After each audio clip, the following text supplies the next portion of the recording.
Brother Furqan, छोटे भाई, उम्मीद है कि आप ठीक हैं। ब्लैक ईगल्स की ट्रू हिस्ट्री है वो आपने बताई है। अच्छे काम को जारी रखें, इंशाल्लाह हमारी सपोर्ट आपके साथ है। अगर कोई छोटा आदमी होता ना तो वो मुझे कहता हाँ मेरी लगी है। उन्होंने बड़ा महजब जवाब, उन्होंने कहा यार जब जवानी थी क्रॉस फायरिंग हुई थी तो पता नहीं किसकी किसको लग गई। उन्होंने मुझे बताया कि मजर तिब्बी की वफात से पहले मेरी उनकी सुलह हो गई थी। कोई ब्लैक ईगल की किरदार कशी करेगा तो वो फिर अपने नुकसान का जिम्मेदार होगा, क्योंकि ब्लैक ईगल दोबारा मुत्तहिद हो गई है इन प्रोग्राम्स की वजह से। मैं आप लोगों से ओपन चैलेंज करता हूं कि कोई मेरा भाई, कोई मोहतरम, जिन लोगों के मैंने नाम लिए हैं इनके ऊपर एक भी सेक्टेरियन केस बता दे। मार्शल दौर में इनको सजाएं हुई, लेकिन वो सजाएं बाद में खत्म हुई एहसानुल्लाह खान बॉबी साहब पे।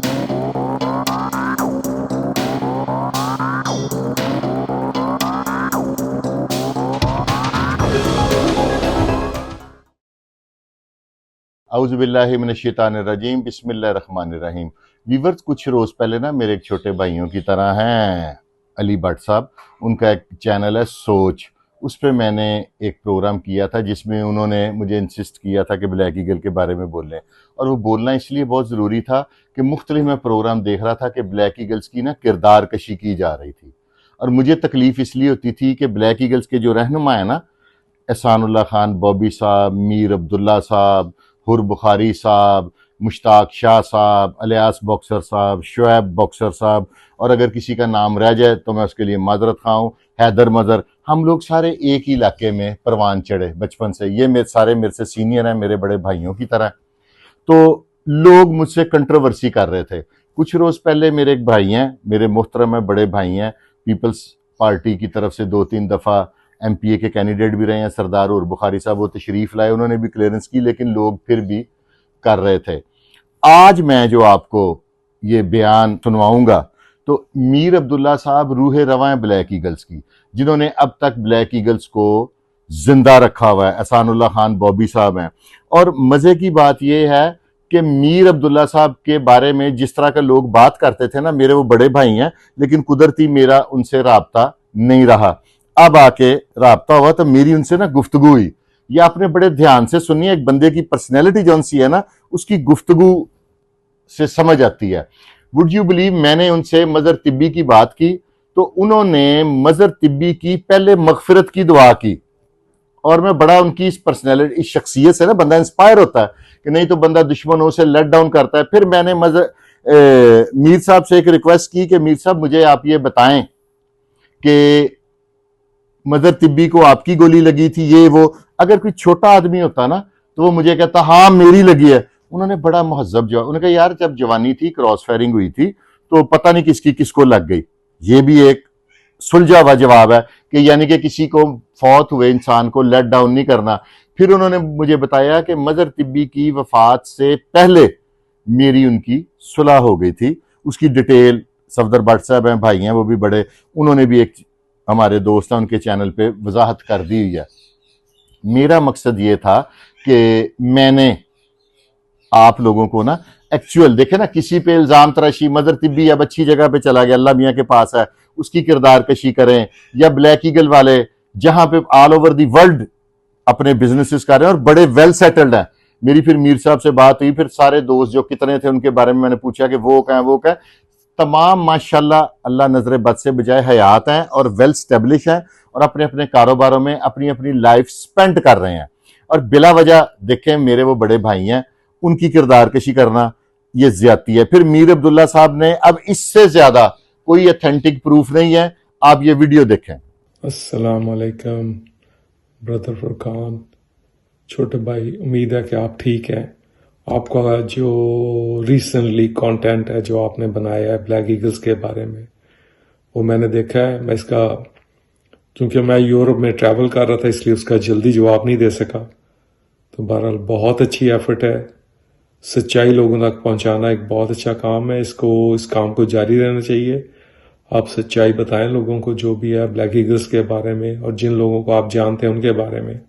तो बहरहाल बहुत अच्छा वर्क है अल्हम्दुलिल्लाह। एक दो चीज़ें हैं जो माइनर सी हैं, मिसिंग है, तो आप इंशाल्लाह अपने नेक्स्ट व्लॉग्स में उनको कवर कर सकते हैं। बहुत अच्छा था और बिल्कुल आपने उसकी जो सही हिस्ट्री है इसकी, ब्लैक ईगल्स की ट्रू हिस्ट्री है वो आपने बताई है। और अच्छे काम को जारी रखें, इंशाल्लाह हमारी सपोर्ट आपके साथ है, और इंशाल्लाह अल्लाह बेहतर करेगा सबके लिए। Thank you brother, thank you very much छोटे भाई, अल्लाह हाफिज। ये मीर अब्दुल्ला साहब ने खुद वीडियो, ये मैं तो समझूंगा मेरे लिए एजाज है, और उन्होंने ये कहा है कि फरकान शाह छोटा भाई है। ये मेरे लिए ये भी ऑनर है कि उन्होंने छोटा भाई मुझे तस्लीम किया, और उन्होंने ये भी कहा कि जो फरकान शाह ने मुख्तलिफ चैनल्स पे ब्लैक ईगल की तर्जमानी की है, यानी कि उसका असल चेहरा दिखाया, असल चेहरा भी वो था। कुछ लोग मेरे प्यारे भाई मुख्तलिफ क्रिमिनल्स को ब्लैक ईगल के साथ जोड़ के ब्लैक ईगल को भत्ताखोर कह रहे थे, ब्लैक ईगल को एक सेक्टेरियन जमात कह रहे थे, यानी कि दहशतगर्द जमात। ये ऐसी कोई बात नहीं थी, ये एक स्टूडेंट फेडरेशन थी जो वक्त की, और जो एंटी मार्शल लॉ थी बेसिक, और जो वक्त की जरूरत के साथ, जाहिर है फिर लोग ये कहते हैं जी वो चले क्यों गए, उन्होंने ब्लैक ईगल छोड़ क्यों दी। जब मार्शल लॉ खत्म हो गया, मुहतरमा की गवर्नमेंट आ गई, ये लोग पीपल्स पार्टी में जम हो गए, आफ्टर दैट इनको क्या जरूरत थी, और फिर इनकी एक तालीम भी तकरीबन कंप्लीट हो गई थी, तो फिर उन्होंने अपने बिजनेसेस में जाना था ना। ये तो एक लाहौर का रवाज है ना कि 55 साल 60 साल का भी स्टूडेंट लीडर बन जाता है, लेकिन ये वैसे लोग नहीं थे, ये पढ़े लिखे लोग, सोफिस्टिकेटेड लोग। ये मीर साहब की जो इंटरव्यू है, उन्होंने एक मेरे लिए छोटा सा बयान जारी किया, मेरे बड़े भाई हैं, तो उनके बयान से उनकी शख्सियत उजागर नहीं होती। उन्होंने किसी के खिलाफ, और उन्होंने एक बहुत बड़ी बात की, मैंने उनसे कुछ दोस्तों के साथ उनकी नाराजगी का जिक्र किया, तो उन्होंने कहा यार नाराजगी सके भाइयों में हो जाती है, और मैं किसी के लिए बुरा नहीं सोचता। और ये जब उन्होंने मेरे साथ गुफ्तगू की है और उन्होंने बताया कि मैं इस वक्त बावजू हूं, तो मेरे लिए बड़ी ऑनर की बात है कि ये ब्लैक ईगल का असल चेहरा है। अब मेरी उन तमाम मेरे भाइयों से एक हम्बल सबमिशन है, मीर साहब मेरे बड़े भाई हैं, मैं उनका as soon as possible interview भी करूंगा, और वो मुझे इंटरव्यू देंगे, क्योंकि मेरी कुछ मसरूफियत थी, कुछ उनकी मसरूफियत थी, he was in travelling, that's why ये प्रोग्राम नहीं हो सका, और उन्होंने अपनी इस वीडियो बयान में फरमाया भी है। मकसद ये है कि आप जो लोग अपनी सेटल लाइफ गुजार रहे हैं, ब्लैक ईगल्स वाले, क्योंकि 80s में ये बनी थी तंजीम, तो ब्लैक ईगल्स वाले सारे 60 प्लस हैं, अपनी अपनी लाइफ एंजॉय कर रहे हैं, बेहतरीन जिंदगी गुजार रहे हैं। आप लोग उनकी बिला वजह किरदार कशी करके, ठीक है, और बिला वजह उनको लेट डाउन करके चंद व्यूज की खातिर ऐसे नहीं करना चाहिए। मुझे ये बात बुरी लगी, और मेरा ये लीगल राइट है। उसकी वजह यह है क्योंकि वो मेरे बड़े भाई हैं। मुझे जब मेरे किसी बड़े भाई के बारे में कोई नेगेटिव बात करेगा ना, तो मुझे तकलीफ हुई, मैंने फिर इस पे प्रोग्राम करना जरूरी समझा, और मैं पहला प्रोग्राम मेरा चला सोच चैनल पे, उसके बाद पूरे पाकिस्तान में ये प्रोग्राम चलना शुरू हो गया, और ये अच्छी बात है। ब्लैक ईगल्स जो एक करैक्टर थे, ये सारे मैन ऑफ प्रिंसिपल थे, ये लोग एक किरदार के मालिक थे।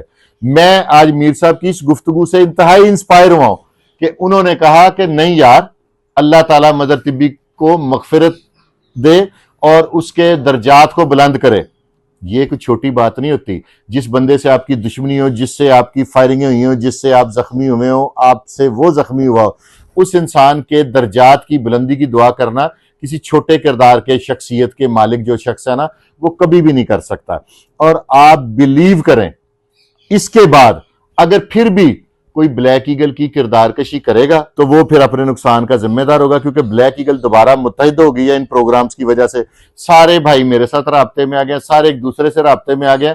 उन्होंने कहा कि अब हमें इसके बाद किसी ने हमारे बारे में कोई नेगेटिविटी की, तो हम लोग उसके ऊपर डेफेमेशन का केस भी करेंगे, और दूसरा साइबर क्राइम में भी जाएंगे, क्योंकि कोई प्रूफ नहीं है किसी किस्म का। अब ये देखें ना, सफदर भट्ट साहब जो लिबर्टी मार्केट के सदर हैं, वो कितने शफाफ आदमी हैं। उन्होंने तस्लीम किया कि मैं ब्लैक ईगल का हिस्सा नहीं था, मेरा इनसे जाती तल्लुक था, क्योंकि ब्लैक ईगल जो सी है, ये इसकी जो इब्तदा है वो गवर्नमेंट साइंस कॉलेज से है। उसके बाद ये कसूर भी गई, सियालकोट भी गई, मुख्तलिफ कॉलेजेस में भी गई। इनका बकायदा तब इलेक्शन होते थे, तब इनके एमयू कॉलेज में और इधर मुख्तलिफ कॉलेजेस में ओहदेदारान भी जीते। ठीक है, तो एक पॉलिटिकल जमात को एक और दूसरी जमात को सेक्टेरियन पार्टी कहना, या एक ग्रुप कहना, या एक टेररिस्ट ग्रुप कहना, कोई अगवा बराए तवान कहना, आज भी मैं आप लोगों से ओपन चैलेंज करता हूं कि कोई मेरा भाई, कोई मोहतरम, जिन लोगों के मैंने नाम लिए हैं इनके ऊपर एक भी सेक्टेरियन केस बता दे। मार्शल दौर में इनको सजाएं हुई, लेकिन वो सजाएं बाद में खत्म हुई एहसानुल्लाह खान बॉबी साहब पे, 6 माह की, 6 साल की, 3 माह की। वो तब आपको पता है डिटेंशन ऑर्डर 90 डेज के लिए इशू हो जाया करते थे। अब आप लोग ना इस तरह की कंट्रोवर्सी से परहेज करें। मैंने मजबूर होकर, और मीर साहब ने भी मजबूर होकर, और कितने सॉफ्ट इमेज में, अब मीर साहब का इमेज लोग ऐसा बनाते थे कि लोग डरते थे, कितना सॉफ्ट इमेज में उन्होंने आंसर दिया, और उन्होंने कितना बेहतरीन बताया कि यार अब इसकी तस्दीक जो फाउंडर है एक जमात के, फाउंडर मेंबर है ना अमीर अब्दुल्ला साहब ब्लैक ईगल्स के, जो फाउंडर्स हैं उन्होंने इस चीज की क्लैरिफिकेशन कर दी है कि जो मेरा छोटा भाई, ऑनर है, मेरे बड़े भाई मुझे ऑन करते हैं, मोर देन 45 ईयर से एक इलाके से आपका ताल्लुक है, और वो लोग अगर आपको ऑन करते हैं, आपको अपना भाई समझते हैं, I think it is very honourable for मी कि 45 साल पुराने तल्लुकात भी हमारे आज तक मजबूत हैं। एहसानुल्लाह खान बॉबी साहब का घर तो मेरा अपना घर है, उनके तो इन सब के हाथों में मैं बड़ा हुआ हूं, और ये मेरे all of they are very honourable for me. और इनके बयान के बाद अगर फिर भी कोई ये कहे कि ब्लैक ईगल्स की नॉलेज फुरकान शाह के पास नहीं है, ब्लैक ईगल्स की नॉलेज हमारे पास है, ब्लैक ईगल की नॉलेज किसी के पास है, तो ये गलत है। आपसे एक मेरी सब भाइयों से रिक्वेस्ट है कि जिसको जिस किस्म की मर्जी इंफॉर्मेशन चाहिए हो ब्लैक ईगल के बारे में, मैं देने का पाबंद हूं।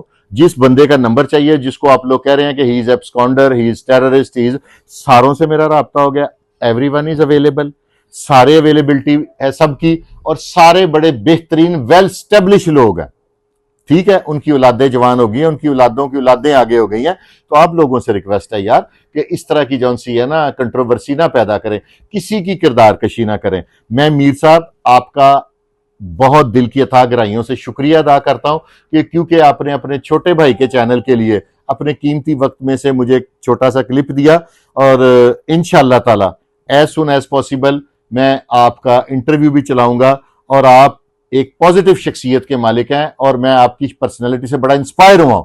जिस तरह की आपने गुफ्तगू की, बड़ी टैलेंटेड और बड़ी स्टेब्लिश गुफ्तगू की, जिसमें क्योंकि बेसिक पर्पस था मेरा, ये मुझे लगा कि शायद आप उसको मदर तिब्बी को बुरा भला कहेंगे या कुछ ऐसा कहेंगे, लेकिन आपने एक वर्ड नहीं यूज किया। आप वाकई ये सारे ब्लैक ईगल्स वाले, जिस मेरे बड़े भाई से मेरा राब्ता हुआ है, तमाम लोग इंतहाई जीनियस पर्सनैलिटी के मालिक हैं, इंतहाई रिलीजियस पर्सनैलिटी के मालिक हैं, और अल्लाह और उसके रसूल से डरने वाले हैं। और ये देखें, और आज तक मैं फिर दोबारा कह रहा हूं कि ब्लैक ईगल्स का कोई भी नौजवान किसी भी पुलिस इनकाउंटर में नहीं मारा गया। पुलिस से मुठभेड़ें जो कॉलेजेस में जब आप स्ट्राइक करते हैं या इस तरह की कुछ हुई होंगी, उसकी कोई बात नहीं, लेकिन जो एक इनकाउंटर नहीं, जैसे फलाना इतने इनकाउंटर में मारे गए, उतने इनकाउंटर में मारे गए, इसमें ये ब्लैक ईगल्स के बारे में और मजर तिब्बी के बारे में जो इतनी ज्यादा कंट्रोवर्सी पैदा हुई है ना, उसमें सारा कसूर सीसीडी का। सीसीडी ने अब इस तरह का सिस्टम कर दिया है कि जिस बंदे को मार रहे हैं उसकी कोई डिटेल ही नहीं आती, खबर ही नहीं बनती, तो अब लोगों के पास नया वाकया तो है कोई नहीं है। और एक और मैं बात बताऊं, मैंने मीर अब्दुल्ला साहब से पूछा, क्योंकि मैंने कहा कि बड़े भाई हैं, मेरी उनसे कभी बात नहीं हुई, तो मैं कहा इनका मैं चेक करूं। तो मैंने कहा जी आप सीसीडी के बारे में मीर साहब क्या फरमाते हैं? तो उन्होंने आगे से फरमाया कि सीसीडी जितना अच्छा काम कर रही है, ये मुल्क से क्राइम खत्म कर रही है।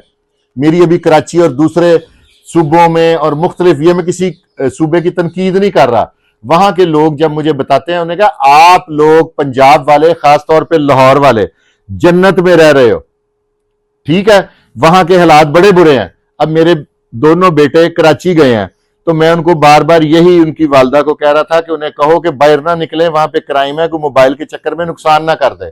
और लाहौर में हमें प्रॉब्लम ही कोई नहीं, बच्चे दिन को आ रहे हैं, रात को जा रहे हैं, कोई एक लम्हे की प्रॉब्लम नहीं है।